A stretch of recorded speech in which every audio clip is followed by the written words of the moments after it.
नमस्कार दोस्तों, लक्ष्मी ट्यूटोरियल में आप सभी का स्वागत है। पर्यावरण पारिस्थितिकी से चैप्टर जैव विविधता का संरक्षण उससे कुछ और प्रश्नों को तैयार किया गया है जो कि बहुत ही महत्वपूर्ण है। तो चलिए बिना देर के शुरू कर देते हैं। हम निम्नलिखित कथनों में से सत्य कथन का चयन करें। पहला कथन है, वन एवं पर्यावरण मंत्रालय ने डॉल्फिन को राष्ट्रीय जलीय जीव घोषित किया है। ये तो सभी जानते हैं कि राष्ट्रीय जलीय जीव डॉल्फिन को घोषित किया गया है वन एवं पर्यावरण मंत्रालय द्वारा। अब ये जानते हैं कि ये कहाँ कहाँ पाई जाती है, ये ज्यादा इंपॉर्टेंट है। ये भारत, नेपाल, बांग्लादेश की गंगा, ब्रह्मपुत्र, मेघना और कर्णफुली संगू नदी तंत्र में पाई जाती है। भारत, नेपाल, बांग्लादेश की गंगा, ब्रह्मपुत्र, मेघना और कर्णफुली संगू नदी तंत्र में पाई जाती है। पहला कथन है। दूसरा है, इनकी कुल संख्या 2000 के करीब बची है और इन्हें वन्य जीव संरक्षण अधिनियम 1972 की अनुसूची 1 में रखा गया है। इनको नुकसान पहुंचाने पे जुर्माना देना पड़ेगा। तो ये अनुसूची 1 में है। और ये तीसरा कथन है, गंगा डॉल्फिन के अलावा विश्व में 3 और डॉल्फिन प्रजातियां हैं जो मीठे जल में पाई जाती हैं। गंगा डॉल्फिन के अलावा भी विश्व में 3 और प्रजातियां हैं डॉल्फिन की जो मीठे जल में पाई जाती हैं। वो भी हमें जानना चाहिए कौन सी हैं। चलिए देखते हैं क्या ये सही है। बैजी डॉल्फिन चीन की यांगसी नदी में और सिंधु की भूलन डॉल्फिन पाकिस्तान के सिंधु नदी क्षेत्र में पाई जाती है। बोटो डॉल्फिन अमेजन नदी के लैटिन अमेरिका के क्षेत्र में पाई जाती है। तो हमें बताना इसमें से सत्य कथन कौन सा है। ये सभी कथन बिल्कुल सत्य हैं। और ये भी जानना चाहिए कि कौन सी अनुसूची में है। ये वन्यजीव संरक्षण अधिनियम 1972 की अनुसूची 1 में रखी गई है और इसका शिकार करना या फिर इसको नुकसान पहुंचाना, इससे जो भी करेगा उसको दंड दिया जाएगा और उस पर जुर्माना भी लगेगा। तो ये अनुसूची 1 में इसे पूरा संरक्षण दिया गया है। और पहला था कि वन्यजीव पर्यावरण मंत्रालय ने डॉल्फिन को राष्ट्रीय जलीय जीव घोषित किया, बिल्कुल सही है। और ये भारत, नेपाल, बांग्लादेश की गंगा, ब्रह्मपुत्र, मेघना और कर्णफुली संगू नदी तंत्र में पाई जाती हैं। गंगा डॉल्फिन के अलावा भी 3 और प्रजातियां हैं जो मीठे जल में पाई जाती हैं। बैजी डॉल्फिन जो कि चीन के यांगसी में है। सिंधु की जो भूलन डॉल्फिन है वो पाकिस्तान के सिंधु नदी क्षेत्र में पाई जाती है। भूलन डॉल्फिन पाकिस्तान के सिंधु नदी क्षेत्र में पाई जाती है। बोटो डॉल्फिन अमेजन नदी के लैटिन अमेरिका के क्षेत्र में पाई जाती है। और ये सभी कथन बिल्कुल सही हैं। अगला है, निम्नलिखित में किस जिले में डॉल्फिन अभ्यारण्य बनाया गया है। हमें बताना है कि एक जिला है जहां पर डॉल्फिन अभ्यारण्य बनाया गया। देखते हैं कौन सा है। भागलपुर, मधुबनी, नालंदा, जालौन। भागलपुर जिला है जहां पर डॉल्फिन अभ्यारण्य बनाया गया है। तो ये भी बहुत इंपॉर्टेंट है। चलिए अगले पे आते हैं।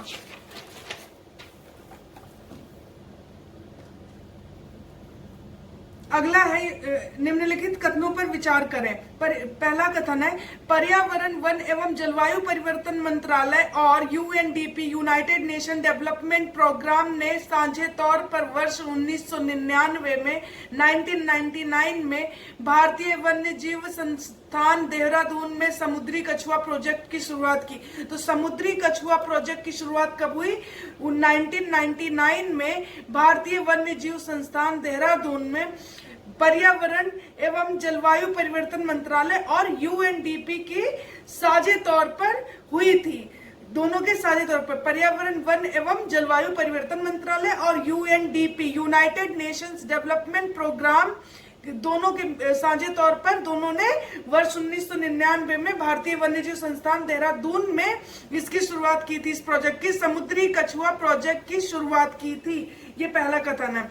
दूसरा है, यह कछुओं के प्रजनन, ये जो समुद्री कछुआ प्रोजेक्ट है इसका कार्य क्या देखते हैं। ये कछुओं के प्रजनन क्षेत्रों को सुरक्षित तथा क्षेत्रों के विकास के लिए गाइडलाइन जारी करता है। ये उनके प्रजनन और उनके विकास के लिए गाइडलाइन जारी करता है। ये क्षेत्रों की मॉनिटरिंग तथा तकनीकी विकास हेतु फंड भी देता है। ये क्षेत्रों की मॉनिटरिंग यानी देखरेख करता है और क्या करता है, तकनीकी विकास, पहले तो इसका ये जो है परीक्षण करता है, उसके बाद क्या करता है कि तकनीकी विकास हेतु फंड भी देता है। और घोंसले वाले क्षेत्र जहां पे ये जो कछुए हैं घोंसले बनाते हैं, उन क्षेत्रों की जांच के लिए ये सैटेलाइट टेलीमेट्री तकनीकी द्वारा किया जाता है। और जो जहां पे ये कछुए जाके वो देते हैं, जो घोंसले बनाते हैं, वह उन क्षेत्रों में जांच के लिए, वो जांच किससे करता है? सैटेलाइट टेलीमेट्री तकनीकी द्वारा वहां पे जांच भी करता है। तो ये तीसरा कथन है। चौथा है, उड़ीसा सरकार ने वर्ष 1975 में 1975 में इसके संरक्षण की योजना का प्रारंभ भीतरकनिका अभ्यारण्य से किया। भीतरकनिका अभ्यारण्य से किया था उड़ीसा सरकार ने 1975 में। और ये सभी कथन बिल्कुल सही है। कछुए क्या करते हैं कि शीत ऋतु में भारत का जो पूर्वी तट है वहां पर ये जो ऑलिव रिडले कछुए हैं अपने घोंसले बनाने के लिए प्रवास करते हैं। और ये जो प्रोजेक्ट है इसकी शुरुआत उड़ीसा के तटीय क्षेत्र से ही विशेष रूप से हुई थी, और अन्य राज्यों में भी, अन्य राज्यों के जो तटीय क्षेत्र हैं वहां से भी शुरू की गई, लेकिन विशेष रूप से उड़ीसा के तटीय क्षेत्रों से इसकी शुरुआत की गई थी। तो ये सभी कथन थे समुद्री कछुआ प्रोजेक्ट के बारे में, जो कि पर्यावरण, वन और जलवायु परिवर्तन मंत्रालय और यूएनडीपी के साझे तौर पर 1999 में भारतीय वन्यजीव संस्थान देहरादून में इसे शुरू किया गया था। ये कछुओं के प्रजनन और उनकी सुरक्षा से संबंधित और उनके क्षेत्रों के विकास के लिए गाइडलाइन जारी करता है। ये उनकी मॉनिटरिंग करता है, तकनीकी विकास के लिए उन्हें फंड भी देता है, और उन क्षेत्रों में जहां ये घोंसले देते हैं वहां पर सैटेलाइट टेलीमेट्री तकनीकी द्वारा उसकी जांच भी करता है। उड़ीसा सरकार ने 1975 में इसके संरक्षण की योजना प्रारंभ की, और भीतर कहां से की थी? उड़ीसा सरकार भीतरकनिका अभ्यारण्य से। और सभी कथन बिल्कुल सही हैं, तो हमें इसमें से सत्य कथन का चयन करना था। उपरोक्त सभी सत्य हैं। ऑलिव रिडले जो कछुए होते हैं, वो ऑलिव रिडले जो होते हैं वो क्या करते हैं? प्रतिवर्ष शीत ऋतु में भारत के पूर्वी तट पर अपने घोंसले बनाने के लिए प्रवास करते हैं। और ये जो प्रोजेक्ट है ये विशेष रूप से उड़ीसा के तटीय क्षेत्र और अन्य क्षेत्रों के तटीय क्षेत्रों से स्टार्ट की गई थी। चलिए आगे बढ़ते हैं। तो अगला प्रश्न है, निम्नलिखित में से सत्य कथन का चयन करें। पहला है, हरियाणा वन विभाग तथा बॉम्बे नेचुरल हिस्ट्री सोसाइटी के बीच 2006 में समझौता हुआ। हरियाणा वन विभाग और बॉम्बे नेचुरल हिस्ट्री सोसाइटी के बीच 2006 में समझौता हुआ, जिसमें गिद्धों को संरक्षण का लक्ष्य रखा गया, था। तो ये किसके बीच हुआ था? हरियाणा वन विभाग और BNHS के बॉम्बे नेचुरल हिस्ट्री सोसाइटी के बीच में हुआ था समझौता 2006 में। दूसरा है, एशिया में गिद्धों के संरक्षण के लिए सेव कार्यक्रम चलाया गया, जिसके तहत पशुओं को दी जाने वाली दवा डिक्लोफेनेक को प्रतिबंधित कर दिया गया। इसमें से हमें बताना है कौन सा कथन सत्य है, और ये दोनों ही कथन बिल्कुल सत्य है कि ये शुरुआत कब, इसके संरक्षण का लक्ष्य, गिद्धों के संरक्षण का लक्ष्य कब रखा गया था? वर्ष 2006 में हरियाणा वन विभाग और BHNS के बीच में समझौता हुआ था, और इसमें इनके संरक्षण का लक्ष्य रखा गया था। और एशिया में गिद्धों के संरक्षण के लिए सेफ कार्यक्रम भी चलाया जा रहा है, और इसमें क्या किया गया था? सेफ कार्यक्रम के तहत पशुओं को दी जाने वाली डिक्लोफेनेक को प्रतिबंधित कर दिया गया था। आइए अगले प्रश्न पे चलते हैं। भारत में गिद्धों की एक कम होती संख्या को पहली बार किस राष्ट्रीय उद्यान में आकलित किया गया?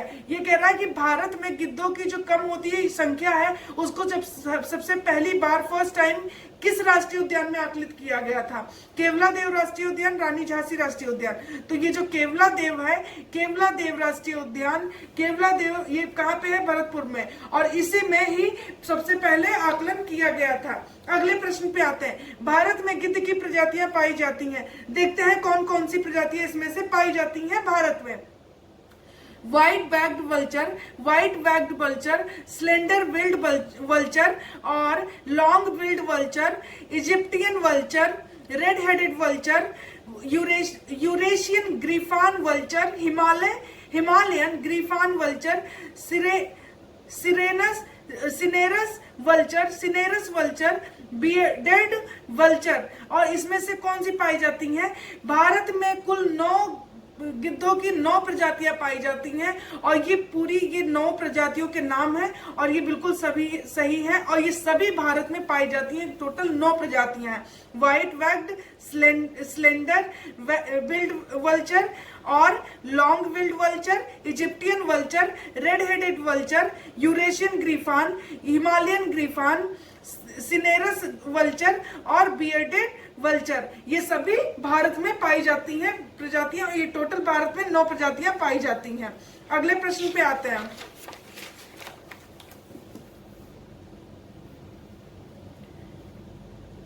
पहला है, गिद्धों की विलुप्ति के नुकसान से परिणाम हो सकता है। गिद्धों की जो विलुप्ति हो रही है उससे क्या नुकसान हो सकता है, हम एक बार ये देखते हैं। शवों के पास जंगली कुत्तों की आवाजाही बढ़ेगी, जिससे रेबीज व एंथ्रेक्स जैसे रोगों का प्रसार बढ़ेगा। दूसरा है, मरे जानवरों का भक्षण न हो पाने से वातावरण प्रदूषित होगा। और ये दोनों ही कथन बिल्कुल सही है। वल्चर सेफ्टी जोन गिद्धों के निवास स्थल से 150 किलोमीटर के दायरे में किसी प्रकार की हानिकारक दवा को प्रतिबंधित किया गया है। वल्चर सेफ्टी जोन के तहत गिद्धों का जो निवास स्थान होता है वहां से कम 150 किलोमीटर के दायरे में किसी भी प्रकार की हानिकारक दवा को प्रतिबंधित कर दिया गया है। तो गिद्धों की विलुप्ति से नुकसान बताया। जो ये पारसी समुदाय होते हैं, तो इसमें क्या होता है कि जब इनकी डेथ होती है तो उनको फेंक दिया जाता है, मतलब उनके शव को ना तो जलाया जाता है ना ही दफनाया जाता है, तो उनका भी भक्षण ये गिद्ध ही करते हैं। तो उससे भी अगर उनका भक्षण नहीं होगा तो वो भी क्या होगा, उससे भी काफी नुकसान होगा। तो ये दोनों कथन सही है और वो भी एक कारण हो सकता है। तो कुल मिला के जो डेड बॉडीज होती हैं उनका भी ये भक्षण करते हैं, और जो क्या नाम है, शव होते हैं उनके पास जो जंगली कुत्तों की आवाजाही होती है वो भी बढ़ेगी। तो जो जंगली कुत्ते जाएंगे वहां पे तो उससे रेबीज एंथ्रेक्स जैसे रोग का भी प्रसार होगा। मरे जानवरों का भक्षण नहीं होगा तो इससे क्या होगा, वातावरण बहुत ज्यादा प्रदूषित हो जाएगा। तो ये सभी इसके कारण है। तो विलुप्ति से काफी नुकसान हो सकता है और ये दोनों ही कथन बिल्कुल सही है गिद्धों की विलुप्ति के लिए। चलिए आगे बढ़ते हैं। निम्नलिखित में से सत्य कथन का चयन करें। हंगुल यूरोपियन रेंडियर प्रजाति का एक हिरन है। हंगुल क्या है, यूरोपीय रेंडियर प्रजाति का एक हिरन है, पहला कथन है। दूसरा है, ये केवल कश्मीर के दाचीगाम राष्ट्रीय उद्यान में शेष बचे हैं। ये अब भारत में कहां पे, कश्मीर के दाचीगाम राष्ट्रीय उद्यान में ही शेष बचे हैं। इन्हें कश्मीरी स्टैग भी कहते हैं। यह जम्मू कश्मीर का राजकीय पशु भी है। अगला कथन है, 1970 में इनकी संख्या घटकर 150 हो गई थी। तब जम्मू कश्मीर सरकार ने IUCN और WWF के साथ मिलकर प्रोजेक्ट हंगुल शुरू किया। और ये सभी कथन बिल्कुल सही हैं कि 1970 के दशक में क्या किया था, इनकी संख्या बहुत कम हो गई थी, 150 हो गई थी घटकर।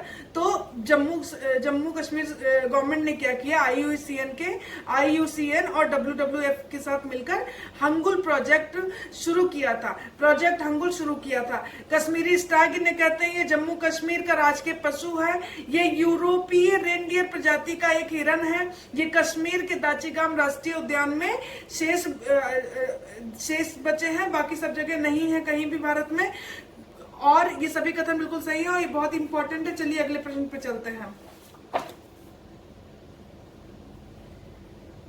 निम्नलिखित में से सत्य कथन का चयन करें। पहला है, मगरमच्छ संरक्षण के लिए वर्ष 1974 में परियोजना बनाई गई तथा वर्ष 1978 तक कुल 16 मगरमच्छ प्रजनन केंद्र स्थापित किए गए। ये कह रहा है मगरमच्छ संरक्षण के लिए 1974 में परियोजना बनाई गई थी और 78 में क्या हुआ कि कुल कितने हो गए, 16 मगरमच्छ प्रजनन केंद्र स्थापित कर दिए गए। ये पहला कथन है।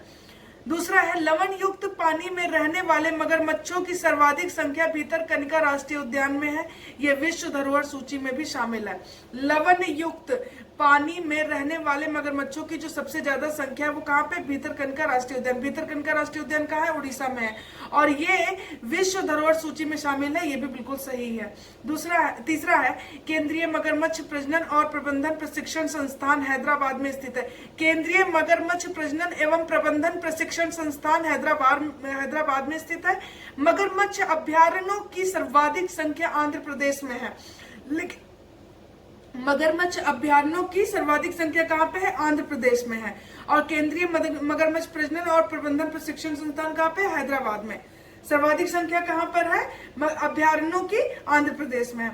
अगला है मगरमच्छ प्रजनन एवं प्रबंधन प्रोजेक्ट 1975 में FAO तथा UNDP की सहायता से शुरू किया गया। मगरमच्छ प्रजनन और प्रबंधन प्रोजेक्ट जो है वो 1975 में FAO और UNDP की सहायता से शुरू किया गया। अगला है भागवतपुर मगरमच्छ परियोजना। भागवतपुर मगरमच्छ परियोजना कहाँ की है? पश्चिम बंगाल का उद्देश्य खारे पानी में मगरमच्छों की संख्या में वृद्धि करना था। इसका मोटिव क्या था कि खारे पानी में मगरमच्छों की संख्या में वृद्धि करना।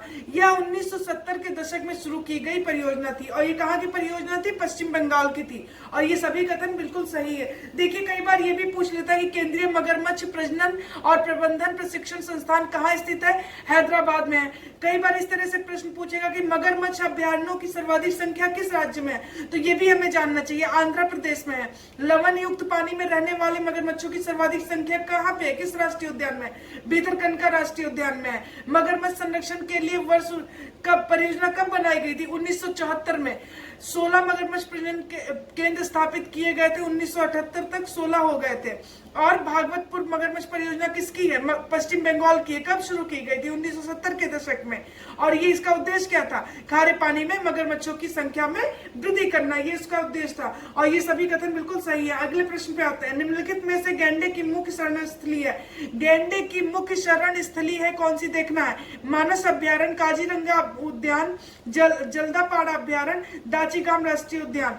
तो इसमें से मानस है जो कि असम में है, काजीरंगा असम में, और जो है जल्दापाड़ा जो है बंगाल में है, और दाचीगाम JNK में है। ये नहीं होगा, बाकी 1 2 3 ये तीनों सही है। और इसमें गैंडे की मुख्य शरण स्थली है मानस, काजीरंगा और जल्दापाड़ा। दाचीगाम राष्ट्रीय उद्यान अभी मैंने बताया था हंगुल के लिए फेमस है। तो चलिए अगला देखते हैं।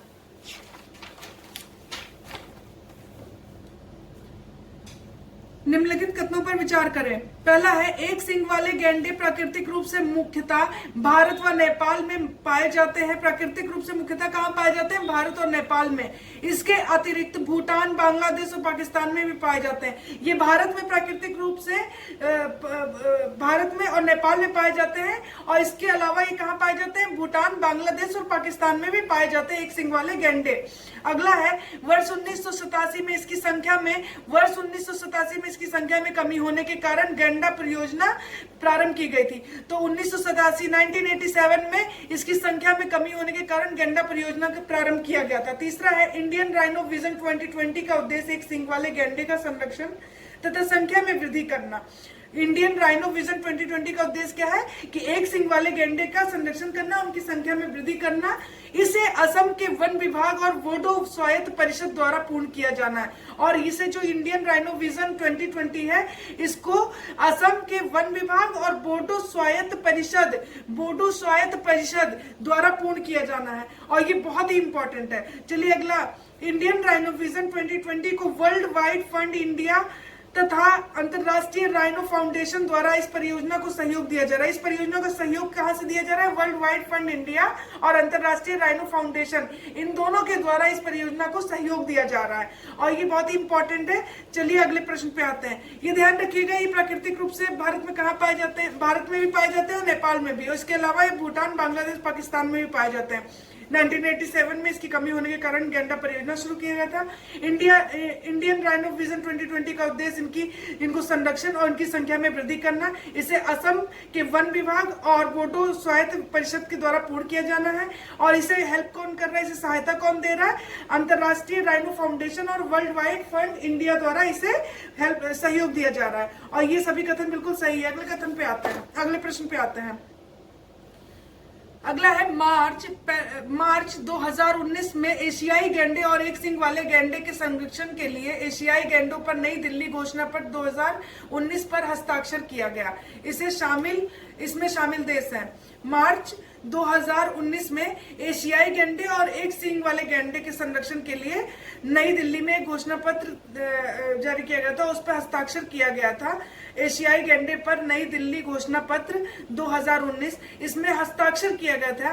तो इस हस्ताक्षरकर्ता देशों में कौन कौन शामिल था, हमें ये बताना है। और ये मार्च 2019 की बात है। चलिए देखते हैं कौन कौन। Bharat, Bhutan, Nepal, Indonesia, Malaysia.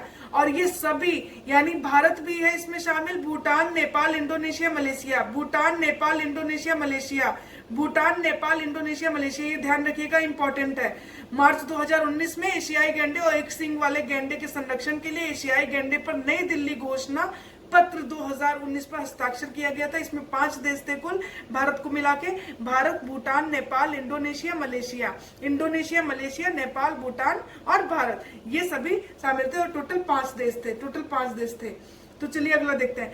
अगला प्रश्न है, लाल पांडा पूर्वी हिमालय क्षेत्र में पाया जाता है। लाल पांडा पूर्वी हिमालय क्षेत्र में पाया जाता है। वर्ष 1996 में 1996 में WWF के सहयोग से लाल पांडा परियोजना शुरू की गई। लाल पांडा परियोजना शुरू की गई। दूसरा है, लाल पांडा को अरुणाचल प्रदेश में कैट बियर के नाम से जाना जाता है। अरुणाचल में लाल पांडा को किस नाम से जाना जाता है? कैट बियर के नाम से जाना जाता है। यह सिक्किम, अरुणाचल तथा दार्जिलिंग के जंगलों में पाया जाता है और ये सिक्किम, अरुणाचल और दार्जिलिंग के जंगलों में भी पाया जाता है। यह सिक्किम का राज्य पशु भी है, ये इंपॉर्टेंट है। सिक्किम का क्या है? राज्य पशु है। इसे साइट्स के अनुसूची 1 में शामिल किया गया है। साइट्स के अनुसूची 1 में शामिल किया गया है लाल पांडा को, और यह IUCN के अंतर्गत संकटग्रस्त के रूप में सूचीबद्ध भी है। संकटग्रस्त है, ये संकटग्रस्त के रूप में सूचीबद्ध है IUCN के अंतर्गत। तो ये सभी कथन थे और ये सभी कथन बिल्कुल सही है, बहुत इंपॉर्टेंट है, ध्यान रखिएगा। लाल पांडा कहाँ पाया जाता है? पूर्वी हिमालयन क्षेत्र में। और कहाँ पाया जाता है? सिक्किम, अरुणाचल, दार्जिलिंग के जंगलों में पाया जाता है। ये जो है अरुणाचल प्रदेश में इसे कैट बियर कहते हैं, कैट बियर कहते हैं। सिक्किम का राज्य पशु है, सिक्किम का राज्य पशु है। साइट्स के अनुसूची 1 में शामिल किया गया है। IUCN ने इसे संकटग्रस्त के रूप में सूचीबद्ध कर रखा है। 1996 में WWF के सहयोग से लाल पांडा परियोजना शुरू की गई थी और ये बहुत ही इंपॉर्टेंट है। अगले प्रश्न पे आते हैं।